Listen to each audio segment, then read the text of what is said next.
శివుణ్ణి ఓడించిన ఏకైక రాక్షసుడి కథ మీకు తెలుసా? అయితే అతని తండ్రి కూడా శివుడే అని తెలిస్తే మీరు నమ్ముతారా? ఒకసారి శివుని కోపాగ్ని సముద్రంలో పడటంతో జలంధరుడు జన్మించాడు.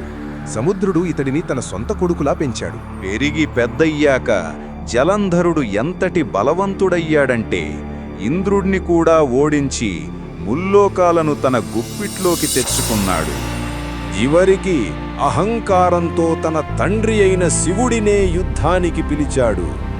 ఇద్దరి మధ్య బ్రహ్మాండం బద్దలయ్యే పోరు మొదలయింది. అయితే జలంధరుడి వెనుక ఉన్న అసలు రహస్యం అతని భార్య వృంద.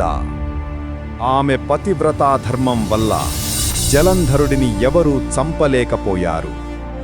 అందుకే విష్ణువు మాయ చేసి వృంద ధర్మాన్ని భంగం చేశాడు. ఆ బలహీనతతో శివుడు జలంధరుడిని అంతం చెయ్యగలిగాడు.